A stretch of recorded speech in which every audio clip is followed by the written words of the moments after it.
Welcome to Inspire. On today's show, we're going to discuss agritourism in Kansas. Entertainment and education down on the farm. Stay with us.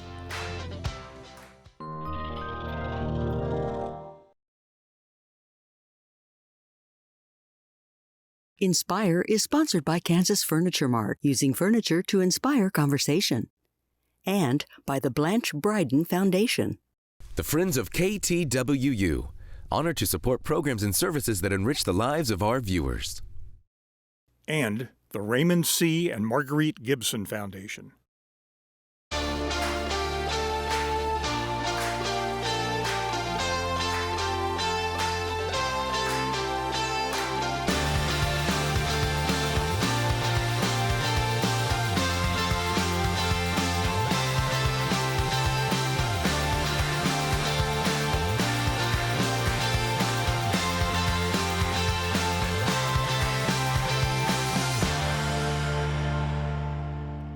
Hello, and thanks for joining us on Inspire. I am delighted to be here with my co-hosts Danielle Norwood and Leslie Florange. And on today's program, we're heading to the country to learn about agritourism. Every year, thousands of Kansans spend millions of dollars on entertainment and tourism activities. And every year, more and more Kansans are spending those hard-earned dollars on agritourism. Joining us today to discuss agritourism in Kansas are Colby Sharples-Terry, Public Relations and Communications Manager for Kansas Tourism, and Tanya Voigt, Zoning and Codes Director for Douglas County. Ladies, thank you both for joining us today. Thank you. Thank you for having us. Okay, I'm a native New Yorker, I'm an East Coast. What is agritourism? I've never heard of this before. Best thing since sliced bread. So what it is it's combining agriculture and tourism. And so it's things that people have already been doing, but now you're inviting people to come to your property, your farm, and learn about it as well. Ah, so Kansas isn't the only one doing this. No, we do it best, I'm sure, but Absolutely. yes.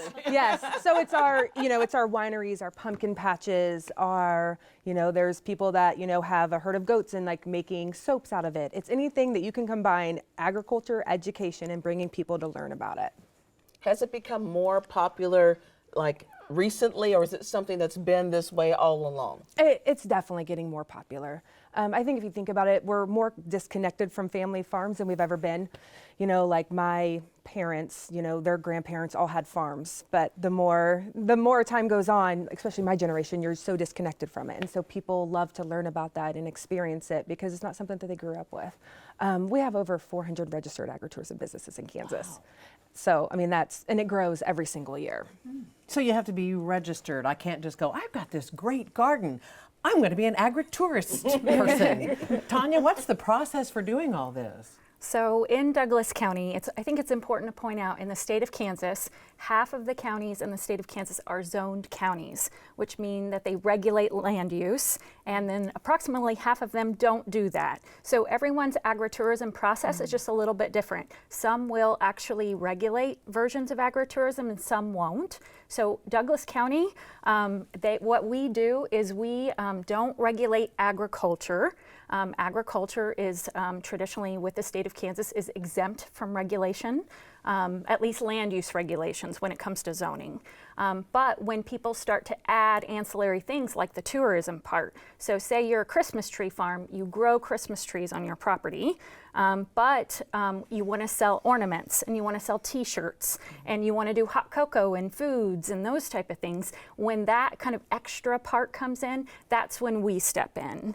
And so for us, we require that they're registered with the state of Kansas program, and then they register locally as well, because we all have a little bit different rules. So the state of Kansas has process for registering with the state, and then the county also has some rules. So it's a little bit of a burdensome process for someone trying to get started.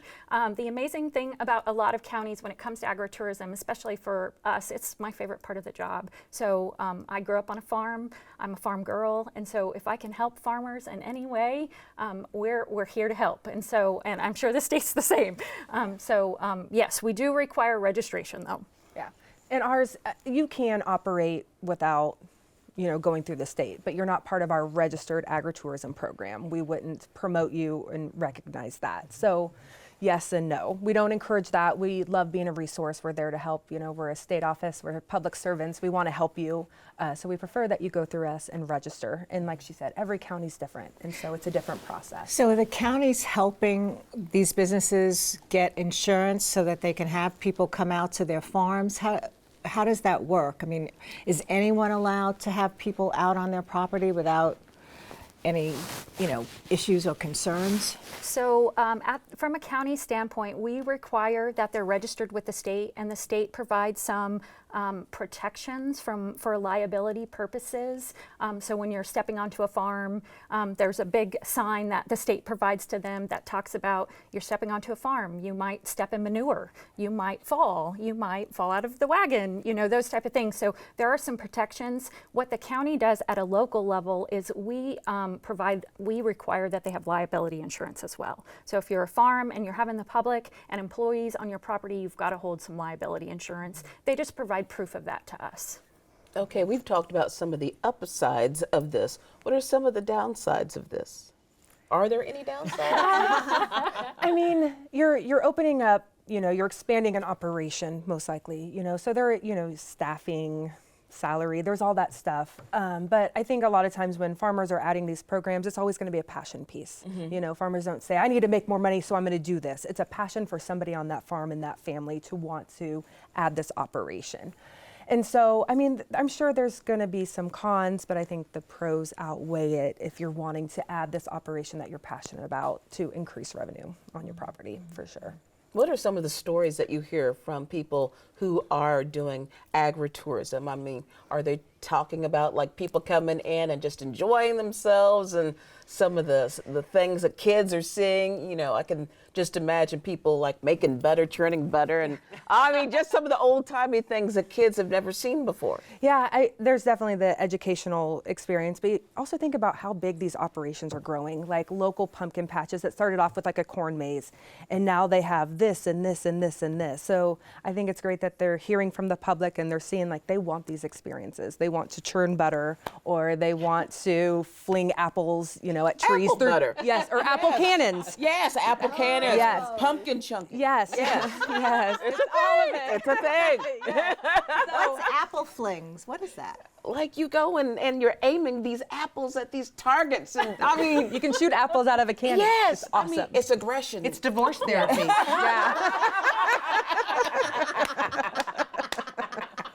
Alrighty then. Yeah, so- all right, I gotta go try this out.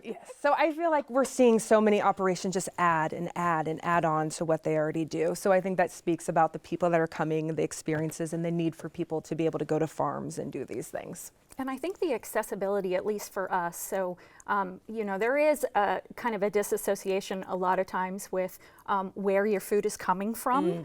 And so for kids or even adults to be able to go to a farm and milk a cow or, herd around with goats or do those type of things and then see the end products, which sometimes are soaps or chapsticks or whatever it might be. I think just that relationship of like knowing where your food comes from, and especially it being local within your own state, connects people so much that then they want to take care of it and they want to support it. And that's a really special relationship.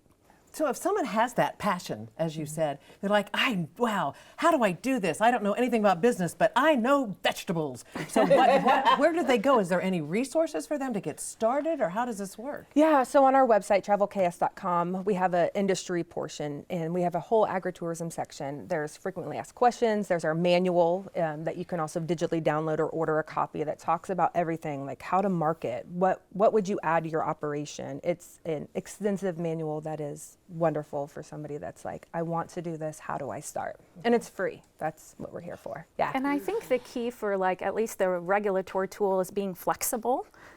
So if someone comes and they're trying something out and it may or may not work for them. So say they're doing farm to table, but maybe, some of their recipes aren't working for them. So then they want to open up, chickens and eggs and those type of things as well. I think it's really important for at least the local entities just to be flexible and allow that business to kind of fluctuate and change according to what the market really is wanting.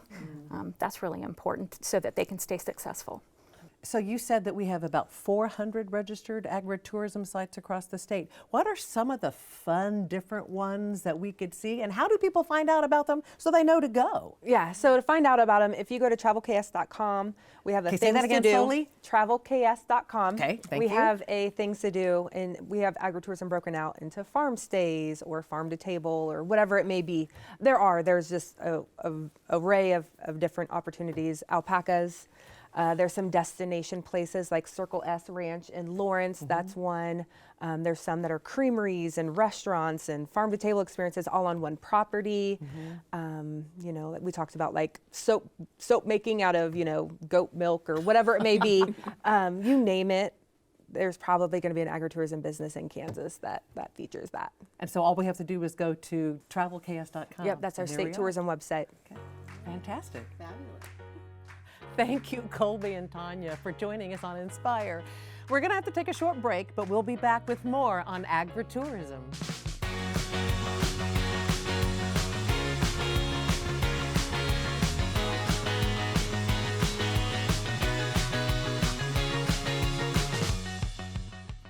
And we are back to learn more about agritourism in Kansas. Now, joining us now is Amy Saunders of Amy's Meats in Jefferson County, a woman who is actively engaged in the business of agritourism. Amy, thank you for coming to Inspire. Okay, Amy's Meats. Let's just start at the beginning. What is it? With the long version or the short version? So what I do is I feed people. I offer beef, pork, chicken, and eggs and raw milk at our farm, and you can subscribe to my farm for a monthly share. I've been doing this for 20 years, and it's morphed and it's changed through those 20 years. We started with just beef, and now we do a lot more. I have a pizza club. I do classes for kids, day camps, that type of thing. So it's quite diverse now from what it started. Okay, when we talk about meats, are we talking about some processed meats as well? So there are a few things. I do offer bratwursts and some sausages and some Canadian bacon, some cured products process-wise. Otherwise, it's what you would see at the grocery store, only everything is frozen. Okay. Ours, because there is a shelf life, we harvest, everything has a harvest season. And so in order to keep it as fresh as I can, I take it to the locker, they freeze it, and then I take it home, and then we offer it to my members that way. How big is your operation? I have about 300 people that we serve. Oh, wow. Right now. Size-wise, we have a little over 50 acres. We started out with just beef, but when we bought our property, our forever home, the landscape, the terrain is mainly forest. So I assessed that, and we decided that we would only raise the animals there that the land could really support. Does really well with pigs, does really well with chickens, and a handful of cows. My folks have more grassland, which is what we had started with when we were renting ground. When we had the beef cattle, to raise them the way we want to, they need the grass, and so I partner with my folks, and they finish out the beef cattle for us. But otherwise, all the animals, everything we do is here. Okay. On our place. So why no lamb? Well, we did, and then the drought, and the choice was keep the sheep or the cows, and the cows won. Gotcha. So sheep are one thing that we're working on. We're working on reclaiming some grassland back on our property so we can bring the sheep back, because we really love them. My husband he's been just itching to get that back again. They're a lot of fun, but they are a lot different. You have to, we have a lot of predator pressure, and so we have to keep that in mind. Because we have domesticated animal, my job is to keep them safe, whereas in the wild it's a different, they can fend for themselves, but we have domesticated animals. Right. So tell me, pizza club? Pizza I club. mean, when I think of a farm or what might be agritourism, I'm not thinking of a pizza club. That's so cool. It sounds so interesting. Yeah, I know. It sounds so Italian. To Italy here in Kansas. I know. I love it. I love Italy. So I'm coming. pizza is the perfect farm to fork. because I can raise the turkey red winter wheat on my property and take it all the way to flour, make the dough. I can milk the cows, make the cheese, offer it on the pizza, grow the sauce, all the ingredients for that, and make it. So that makes sense to turn what I have in my valley. We don't spray. We're not organic. I'm not certified organic, but we do a lot of the same practices.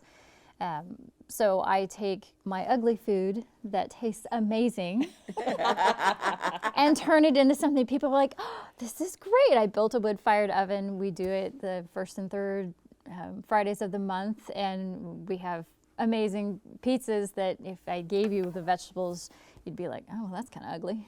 Yeah, so talk more about that ugly vegetables. I think that's fascinating. So, as with everything, we've been trained to see what we get at the grocery stores as that's the ideal product. But it's actually not. Because we can have tomatoes year round, because we have access to all this food that's year round. We import a lot of food, but it's cheap. And if you buy locally, you are supporting the local economy, you're supporting local practices. You get to vote with your dollar. And so I grow heirloom vegetables with are ugly because they have different colors, different shapes. I don't spray, so there's going to be some, maybe the bugs came in and snacked on it before you got it. It's really safe, it's fine. But it has a lot more nutrients, it's got more texture, it's got more everything, flavor. So I can turn those things into something that you do identify with as perfect as pizza sauce. So, and the animals that I raise are also the same way. I do heritage pigs, so they don't look like the standard white pig. They actually are red. They're a little bit shorter, and they have wattles that hang down on them. They're adorable. They're awesome. They're super friendly. They do really, really well on the landscape that I have. But I really had to assess, okay, 1, what do I want to raise? 2, can they be supported on this land that I have without hurting the land? How do we, walk that fine line? And so we cohabitate as many species as I can together, which helps with predator pressure, helps with insect pressure, helps with a lot of things. It's not perfect. It's very slow. It's a very slow process. I could come in with excavation and, blaze through and have all grass, and it would be beautiful right away, but it's not quite as satisfying as doing it slow. This all sounds incredible and just magical. I mean, it really, really does. But I also am listening to you that you're dealing with live animals, you're dealing with the public, you're dealing with government regulations and entities. If you could change anything about what you do with all of that, what would that be? Oh, where the list would be so long.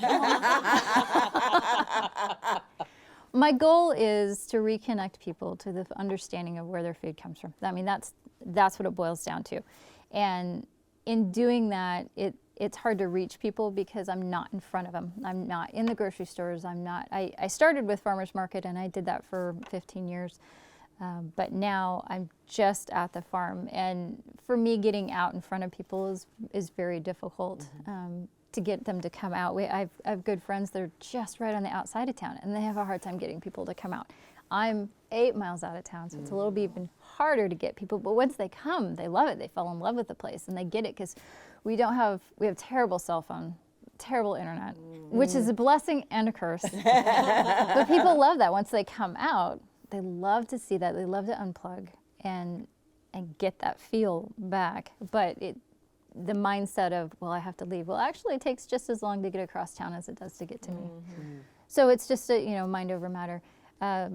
Insurance is always a huge thing for us, which I find baffling because, kids fall out of the grocery cart at the grocery store and they get covered all the time, but I have a hard time making sure that I can cover for liability, things for coming out, like they said, stepping in manure or, well, it's life. This is nature. This is real.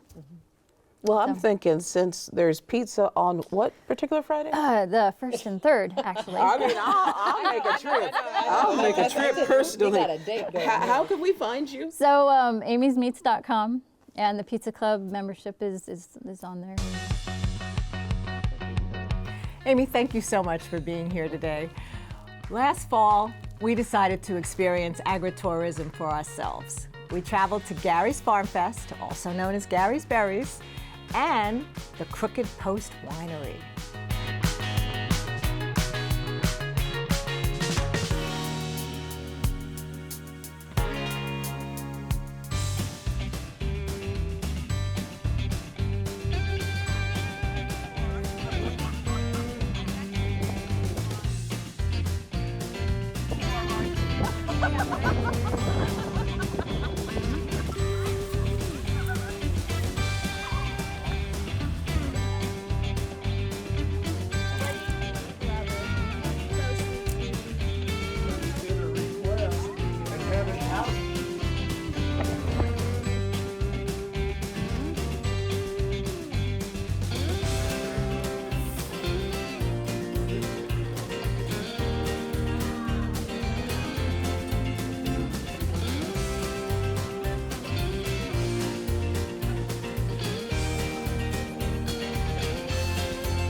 Unfortunately, ladies, I wasn't able to go with you the weekend that you all went and looked around and did some agritourism. I heard it was a fun time. And I know being with the two of y'all was going to be a fun time. But tell me about some of your experiences down on the farm. She said, unfortunately, she couldn't go.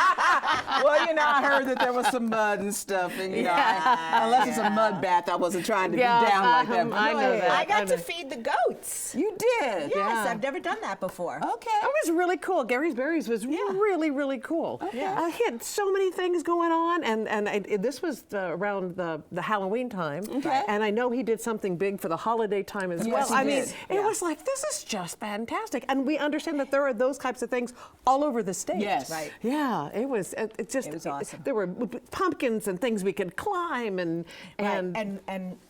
climb through and go up and get lost and yeah, adorable. it was, and You'd make have loved believe like it. you were riding a horse and all kinds of things. And then they have a store at the end of everything where you can go and buy T-shirts and candles and you name it. So It was purely, wonderful. totally It was really cool. agritourism. Well, what I love about things like that is that I think kids get too hooked on electronics. we need to get them outside for one, fresh air and all of that. Right. But you know, some of the old-timey things like, you know, kids get to see, like we were talking about, butter churning, Right. and you know, them making apple butter and things that the kids are like, well, what is this? And it's like, oh my God, you've never seen these things Well, and this before. is where your food comes from. Yes. I love that, Right. that Amy said that, Right. that it's good to know where does your food come from. Yes. Yeah, and I love this whole concept of ugly produce versus Yes. perfect produce, because I know I look at the fruit and my sister says to me, do you not look at anything that you pick up? It's got this and it's got that. And I thought, oh my God, I didn't, you know. So I want to go see some ugly stuff. Some heirloom fruit tomatoes and things like vegetables that. and And I want to also experience this idea of it really tastes different. Yeah. It tastes better. It tastes delicious, better than we'd even know. Well, if you've ever grown vegetables, I you never know that have. vegetables are not pretty. The things that you get at the grocery store are very shellac looking, but the taste is not the same. You know, so I mean, what we're getting, They're mass produced. They're mass That's what it produced, tastes like, and exactly. And so we're not getting the full flavor of something that you know just came out of the backyard. So And I mean, and those are still farmers. Those are still They farmers. are, and we they need are, them. but I We need mean, them. there's something about, Yeah. you know, being in touch with the land and maybe not using all the pesticides Right. that, Right. you know, are used to grow like the commercially grown vegetables and fruits. So, and then with the meat, we don't know all the things that, you know, maybe with the chickens and the beef and all that. Right, I mean, exactly. grass-fed is kind of special. Yeah, it is. Exactly. It is. No, I think it would be a great opportunity to go out and actually see this. I've never been on a farm, and so I think it's important that not just children, but all of us, so that we can see, like you said, where food comes from, and also understand the importance of where our food comes from and how it's grown and how we should be experiencing food. So I think everybody should take on some agritourism.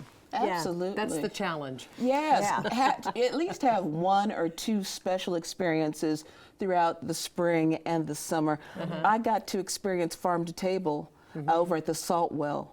Oh my goodness, I wanna do that that. experience, because I think it was like 8 courses that we had. Whoa. Everything was amazing. And you're sitting outside, you're having the whole experience from like basically soup to nuts to dessert at the end, and it was just a beautiful experience. And I would highly, you know, encourage everybody to go do that. Well, ladies, that's all the time that we have for today.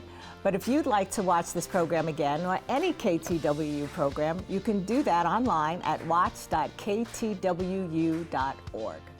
And if you were so inspired to learn more about our guests, find out what is coming up on future shows, and get access to additional content, be sure to visit us at www.ktwu.org/inspire. Inspiring women, inspiring trips to the country, inspiring you on KTWU. So thank you for watching.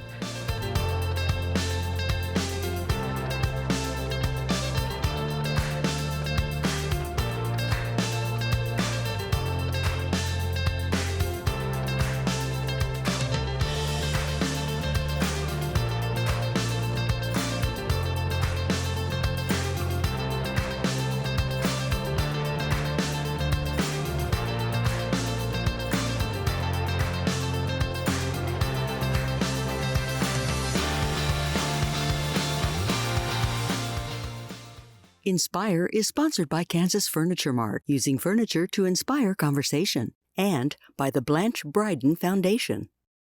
The Friends of KTWU, honored to support programs and services that enrich the lives of our viewers. And the Raymond C. and Marguerite Gibson Foundation.